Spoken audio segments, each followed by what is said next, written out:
Dice así la palabra del Señor: estas cosas os he escrito a vosotros, que creéis en el nombre del Hijo de Dios, para que sepáis que tenéis vida eterna, y para que creáis en el nombre del Hijo de Dios.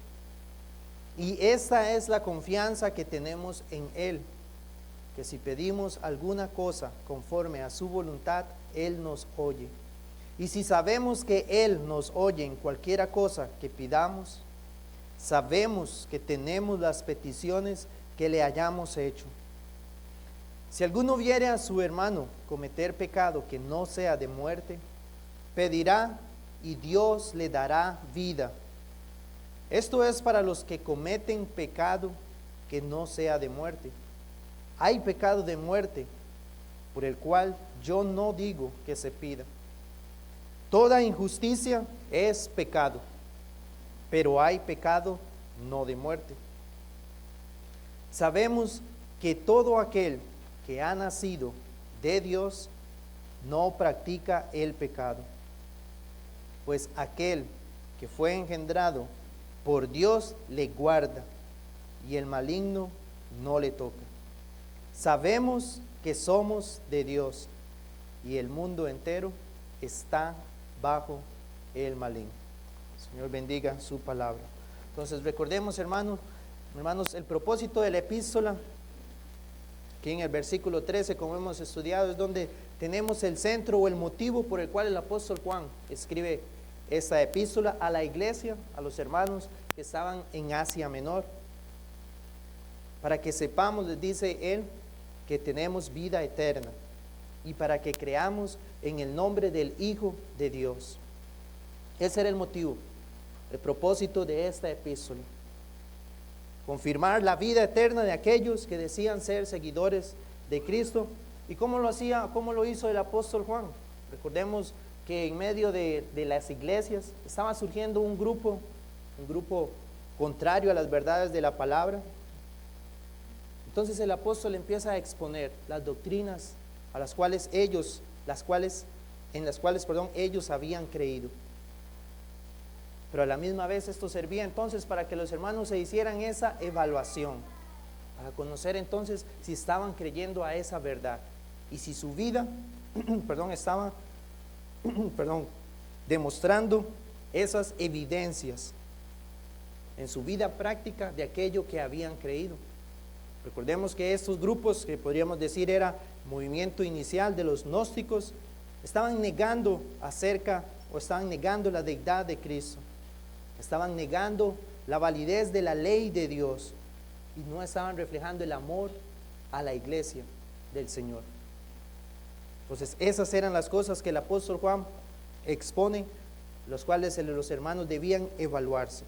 Y como hemos visto, es necesario entonces también que nosotros como creyentes podamos también examinarnos para ver si estamos aún perseverando en la fe.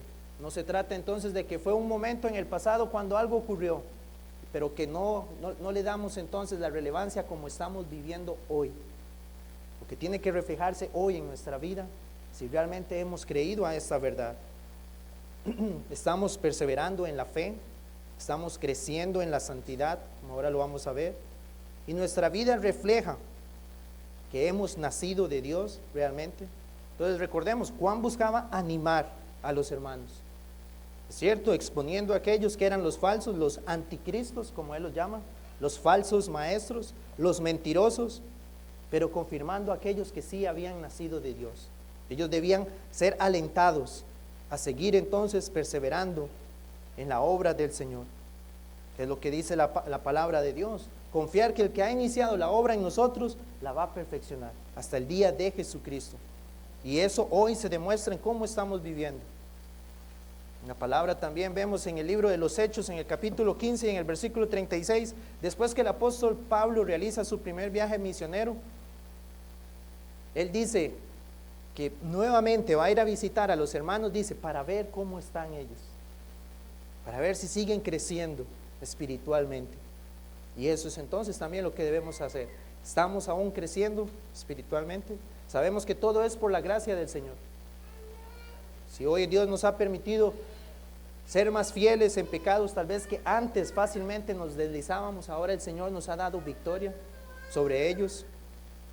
Y más bien se ha empezado a manifestar en el creyente el fruto del Espíritu.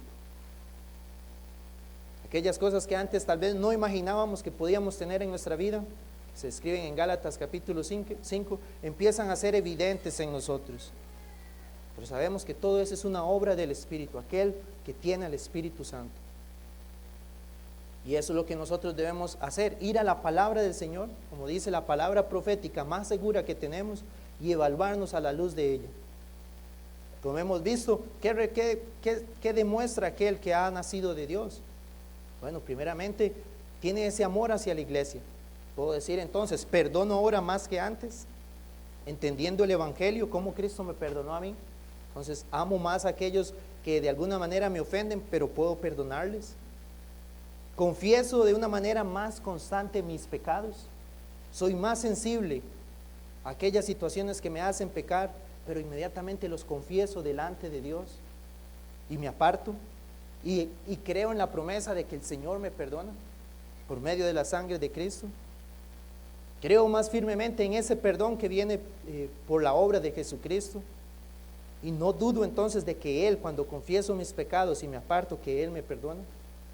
Conozco más de esta sana doctrina para poder distinguir el error y saber cuando me están hablando la verdad acerca de Cristo, y tenemos un mayor interés en vivir conforme a la ley del Señor. Soy moldeado más conforme a la palabra del Señor, y tenemos una mayor búsqueda de la santidad, como dice el apóstol Juan aquí en la epístola, siendo más puros como nuestro Señor es puro. Todas estas son esas evidencias que a lo largo del estudio de la epístola hemos estado examinando. Y la última semana que estuvimos estudiando, vimos en los versículos anteriores al versículo 15, 16 y 17, que estaban aquellos que sí, que realmente han nacido de Dios, que pueden de alguna manera cometer pecado. Tristemente, ¿verdad? Ese es el testimonio de la Escritura, y Juan lo dice: si decimos que no tenemos pecado, le hacemos a él mentiroso. Tristemente, el cristiano aún tiene ese remanente de pecado, como también vamos a ver ahora. Y Juan dice: toda injusticia es pecado. O sea, no minimiza el pecado, que era algo que los gnósticos hacían. Pero Juan enfatiza: toda injusticia, ir en contra de la ley de Dios, es pecado. Pero aquel que comete el pecado que es de Cristo, Juan lo ha expuesto, confía en que tiene aquel abogado ante el Padre que intercede por él, que es Jesucristo. Pero los gnósticos no, ese grupo que hacía, se deleitaba en quebrantar la ley del Señor. Entonces él decía: ellos no son cristianos. Y luego Juan también nos habló acerca de aquel pecado que es pecado de muerte, rechazar el testimonio del Espíritu Santo acerca del Hijo y blasfemar en contra de él, rechazar el único que nos puede salvar, la obra perfecta de Cristo. Pero ahora Juan entonces nuevamente nos va a comentar algo que ya anteriormente él también lo había expuesto en la epístola, y es que la marca de todo cristiano, en primer lugar, es la santificación. Dice él en el versículo 18: sabemos que todo aquel que ha nacido de Dios no practica el pecado. Entonces Juan otra vez dice: el que ha nacido de Dios. Sabemos entonces que nosotros no podemos nacer de nuevo nosotros mismos, que es una obra soberana de Dios. Pero él también nos ha dicho otras cosas al respecto acerca de esto, de ser nacido de Dios. Aquí él está enfatizando: el que ha nacido de Dios, la evidencia es que no practica el pecado.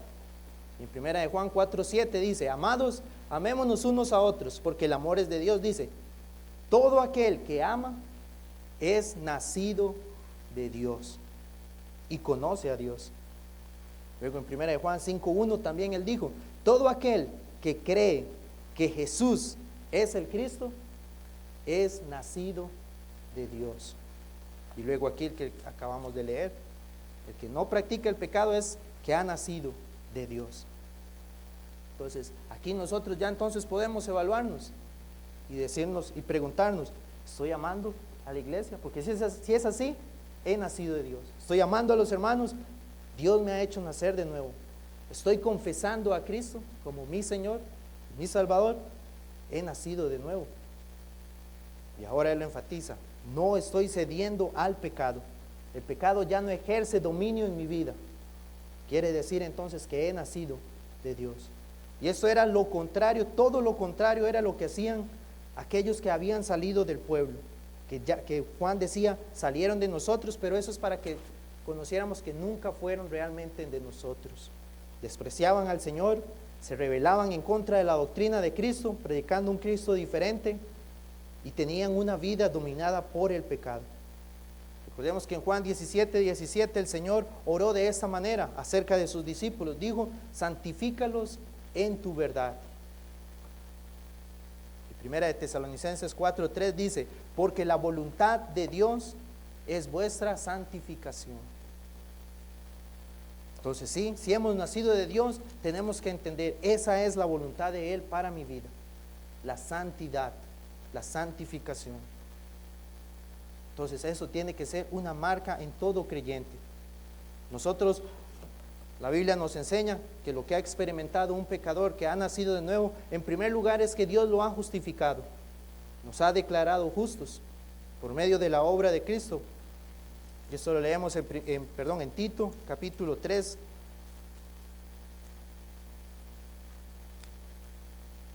En el versículo 4 al 6 dice, pero cuando se manifestó la bondad de Dios nuestro Salvador y su amor para con los hombres, dice, nos salvó, no por obras de justicia que nosotros hubiéramos hecho, sino por su misericordia, por el lavamiento de la regeneración y por la renovación en el Espíritu Santo, el cual derramó, dice, en nosotros abundantemente por Jesucristo nuestro Salvador.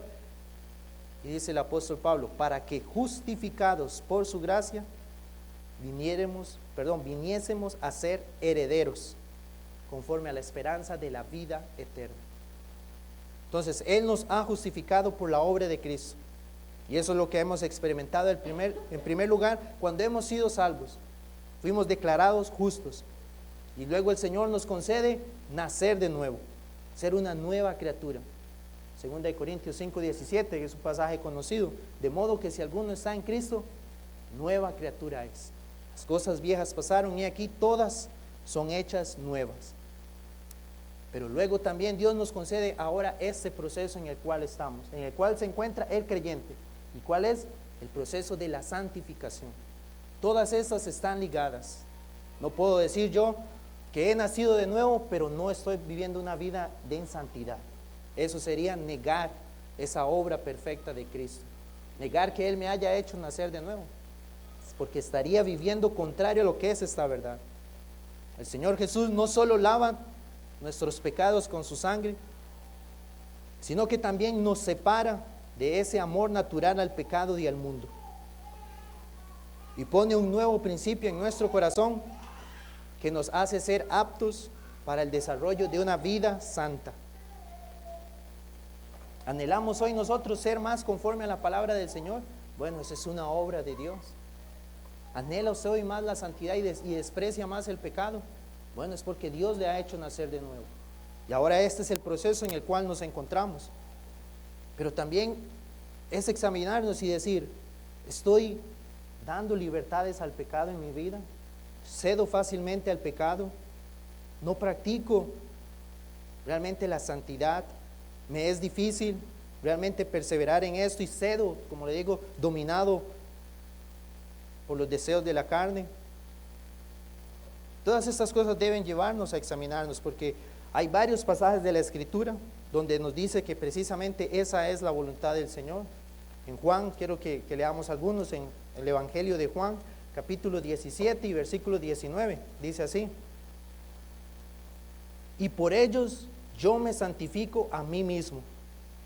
Y dice el Señor, para que también ellos sean santificados en la verdad.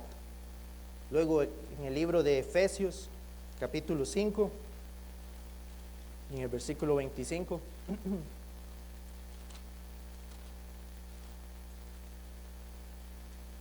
nos dice así: maridos, amad a vuestras mujeres, así como Cristo amó a la iglesia, dice, y se entregó a sí mismo por ella. ¿Y para qué se entregó Cristo? Dice, para santificarla, habiéndola purificado por el lavamiento del agua, por la palabra. La iglesia, recordemos que es cada uno de aquellos que hemos acudido a Cristo. Entonces, cuando hablamos de la iglesia nos referimos a usted si usted ha confesado a Cristo. Y Él se entregó para santificarlo a usted. Asimismo, en el libro de Tito 2:14 dice, quien se dio a sí mismo por nosotros para redimirnos, dice, de toda iniquidad y purificar para sí un pueblo propio, celoso de buenas obras. En la primera carta de Pedro, capítulo 2 y versículo 24, también nos dice, quien llevó él mismo nuestros pecados en su cuerpo sobre el madero. Dice, para que nosotros, estando muertos a los pecados, vivamos a la justicia. Y Colosenses 1:21 al 22 dice así, y vosotros también, que erais en otro tiempo extraños y enemigos en vuestra mente, dice, haciendo malas obras, así era como vivíamos, dice, ahora os han reconciliado en su cuerpo de carne, por medio de la muerte, dice, para presentaros santos y sin mancha e irreprensibles delante de Él. Dice, si en verdad permanecéis fundados y firmes en la fe, y sin moveros de la esperanza del Evangelio que habéis oído. Eso es el propósito.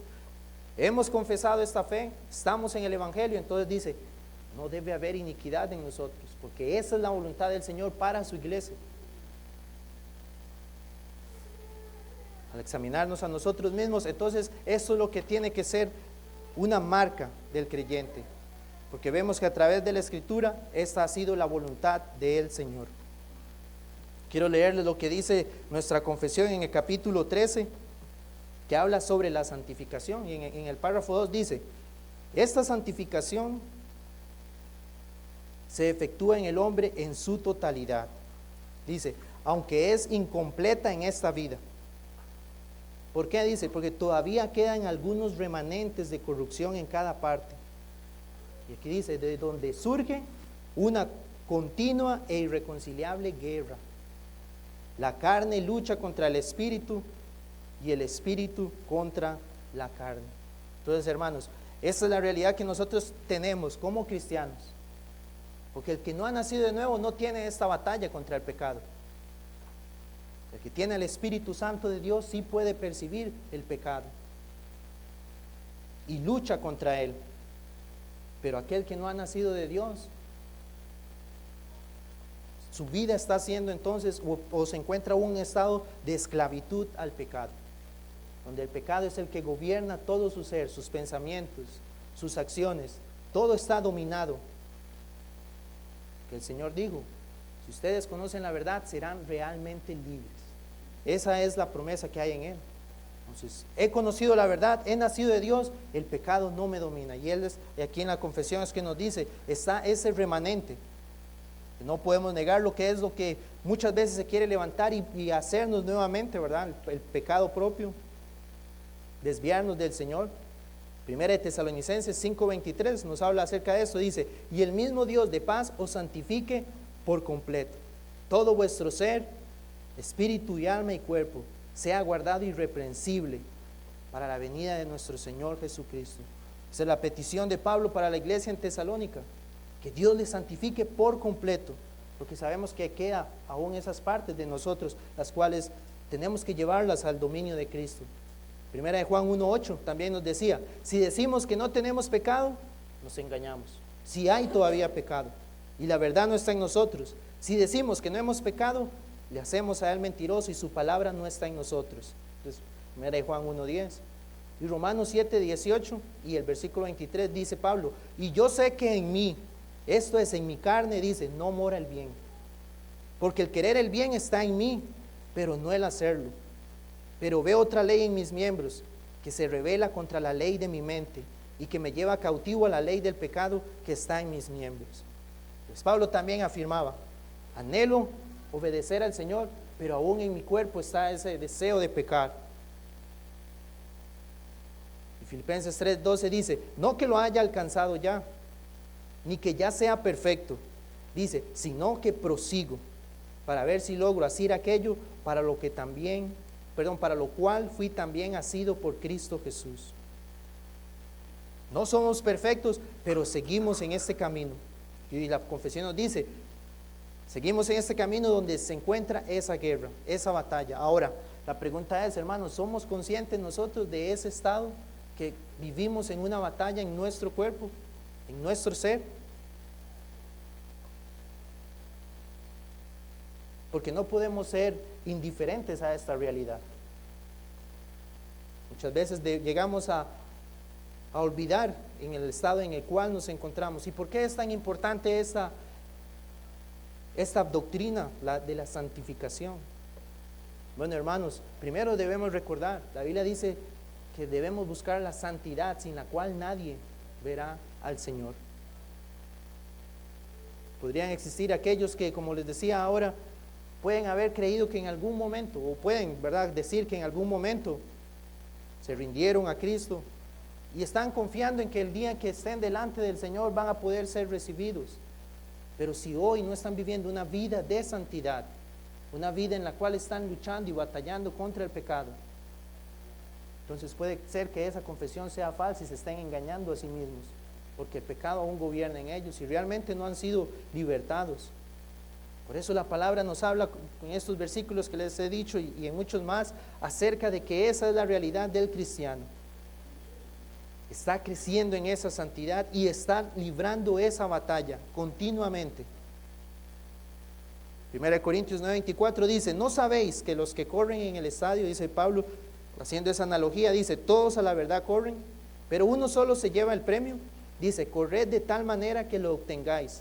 Todo aquel que lucha, de todo se abstiene. Ellos, los corredores a la verdad, para recibir una corona corruptible, pero nosotros una incorruptible. Dice, así que yo de esta manera corro, no como a la aventura, de esta manera peleo, no como quien golpea el aire, sino que golpeo mi cuerpo y lo pongo en servidumbre. Dice, no sea que habiendo sido yo heraldo para otros, yo mismo venga a ser eliminado.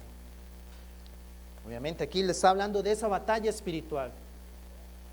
En esta guerra en la cual nos encontramos, 1 Timoteo 1:18 le dice, Pablo le dice a Timoteo, este mandamiento, hijo Timoteo, te encargo, para que conforme a las profecías que se hicieron antes en cuanto a ti, dice, milites por ella la buena milicia.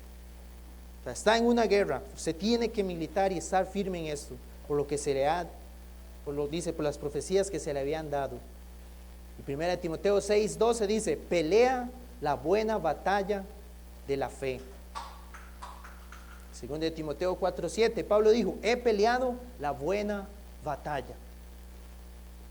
Entonces, hermanos, debemos ser conscientes. Hoy tendremos una batalla contra el pecado y cada día tendremos esa lucha. Sabemos que los que somos de Cristo tenemos su Espíritu. Nos ha hecho nacer de nuevos y sí podemos librar esta batalla y obtener victoria sobre el pecado. El Señor nos lo concede.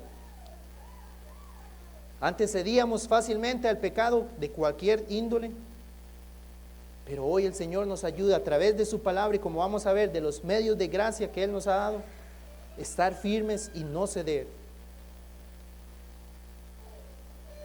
En Gálatas 5:17 dice, porque el deseo de la carne es contra el Espíritu y el del Espíritu es contra la carne. Dice, y estos se oponen entre sí, dice, para que no hagáis lo que quisiereis. ¿Qué vamos a hacer nosotros en nuestra vida? Ahora, como cristianos, son dos condiciones las que podemos hacer: o hacer lo que dice la carne, o hacer lo que dice el Espíritu. Estos se oponen y usted va a hacer según la voluntad de alguno de ellos dos. Obviamente el deseo nuestro es vivir conforme al Espíritu. Pero bueno, ¿qué tan diligentes estamos siendo entonces en fortalecernos espiritualmente para no ceder a esos pecados, a las obras de la carne, como lo llama Pablo ahí mismo en ese capítulo?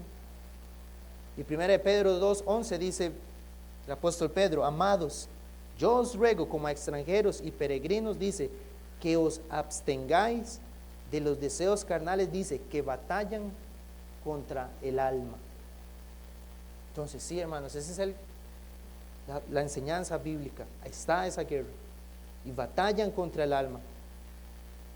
Un hermano puritano tenía una frase muy conocida que dice que debemos matar el pecado, si no el pecado nos matará a nosotros. Eso debe ser el deseo entonces de cada uno de nosotros. Como Juan le decía a la iglesia, entonces, a la iglesia en Asia Menor, sabemos que si hemos nacido de Dios, no vamos a practicar el pecado. Y esto debe ser entonces algo que constantemente, con lo cual, debemos examinarnos.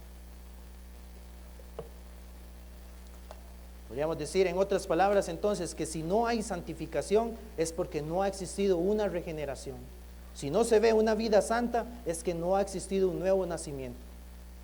La santificación es la única evidencia cierta de que el Espíritu Santo mora en el creyente. Romanos 8:9 dice, mas vosotros no vivís según la carne, le dice Pablo a los creyentes, sino según el Espíritu. Dice, si es que el Espíritu de Dios mora en vosotros. Y si alguno no tiene el Espíritu de Cristo, no es de él. El Espíritu Santo está activo en la vida del creyente y se va a manifestar ese fruto de él. Somos responsables entonces de que nosotros crezcamos en santidad. Podemos decir, el día que fuimos justificados, que creímos en el Señor, que nos otorgó la salvación, no hay manera de que seamos más justificados. Ya lo hemos sido por su obra perfecta. Ya hemos sido perdonados por Él, entonces no es que puedo ser más perdonado. Ya Él me ha perdonado por completo de todos mis pecados, pero sí podemos crecer en santidad. La santidad sí tiene que ser un estado continuo en el cual yo busco más crecer, alejándome más del pecado. Un hermano decía, hay una línea borrosa entre el mundo y el cristianismo. Porque la iglesia, esa es una de las grandes luchas que tiene, la lucha contra la mundanalidad, contra el pecado. Ceder a un pequeño pecado abre la puerta entonces para que nosotros podamos desviarnos y negar aquello que hemos confesado. Es cierto, los que somos del Señor, Él nos guarda. Nuestro anhelo es agradarle a Él. Si bien es cierto, la única obra perfecta que el Señor recibe y por medio del cual Él se complace es la obra de Cristo. Esa obra es totalmente perfecta, no le podemos agregar más. Pero también nosotros vemos en la Escritura que aquellos que hemos creído, el Señor nos llama a agradarle por la forma en que estamos viviendo. Hebreos 13:16, por ejemplo, nos dice así: y de hacer el bien y de la ayuda mutua no os olvidéis, dice, porque de tales sacrificios se agrada Dios. Y Colosenses 3:20 nos dice así: hijos, obedeced a vuestros padres en todo, dice, porque esto agrada al Señor. Y aquí mismo en la epístola de Juan, 1 de Juan 3:22, dice, y cualquier cosa que pidiéremos la recibiremos de Él, porque guardamos sus mandamientos, dice, y hacemos las cosas que son agradables delante de Él. El Señor se agrada de nosotros por Cristo, pero en ese proceso de santificación, también nosotros podemos ver que el Señor se deleita en ver cómo sus hijos buscan entonces obedecerle y ser más conforme a la imagen de Cristo. Y aquí podemos ver esto representado con la relación de un padre con su hijo. Cuando el padre ve que el niño se esfuerza por obedecerle, el padre se goza de eso, de ver que su hijo quiere obedecerle. Pero si no le logra obedecer como él espera, no va a dejar de ser su hijo. Siempre lo va a amar. Y esa es la relación que nosotros tenemos con el Padre por medio de Cristo. Pero el Señor nos llama a agradarle a Él, creciendo en santidad, buscando las cosas espirituales, las cosas de arriba. Y la promesa es esto: el que ha nacido de Dios y que no practica el pecado, Él dice, Él nos guarda.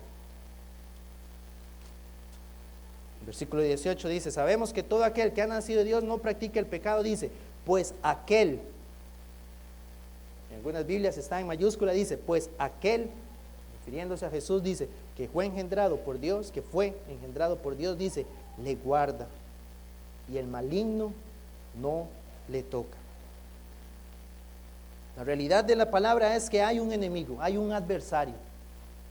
La Biblia describe también, ¿verdad?, como ese león rugiente, que busca presentarnos las ocasiones para pecar, para desviarnos del Señor. Y que lo vemos que así fue desde el inicio con Adán y Eva. Se presentó para poner en duda la palabra del Señor y hacer que aquellos, nuestros primeros padres, pecaran contra el Señor. Y así mismo Él no ha cambiado. Y nosotros debemos también ser conscientes de esa realidad.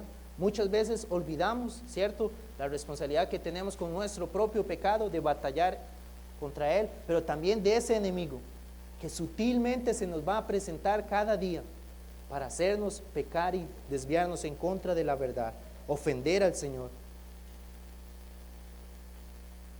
Muchas veces, como vimos, ¿verdad?, anteriormente en la clase que vimos con el pastor Alexander sobre esa realidad de la batalla espiritual, muchas veces se cree que la obra de Satanás, ¿verdad?, se manifiesta de maneras en las cuales alguien puede estar poseído, o muchas cosas que más bien se desvían también de lo que la palabra nos enseña.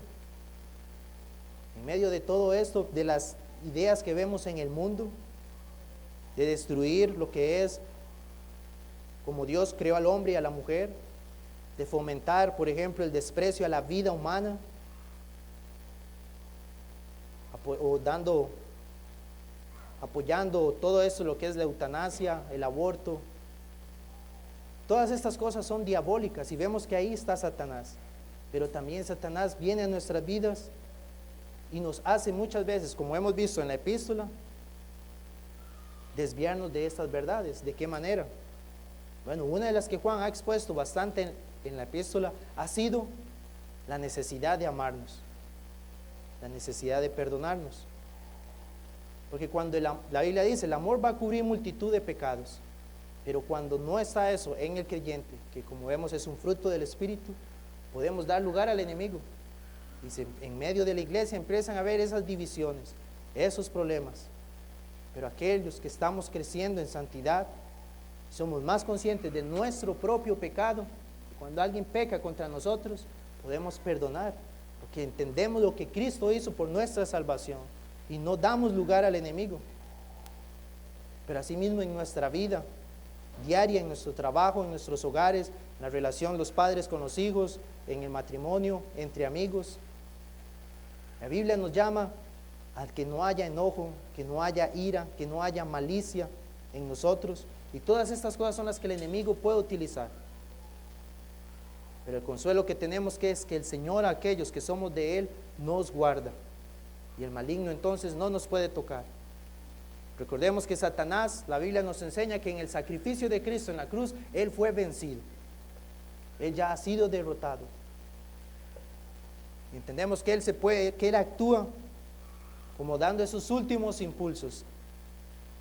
Pero el Señor, a los que somos de Él, nos ha protegido y nos ha guardado y nos ha dado todos estos medios por los cuales podemos estar firmes y no ceder.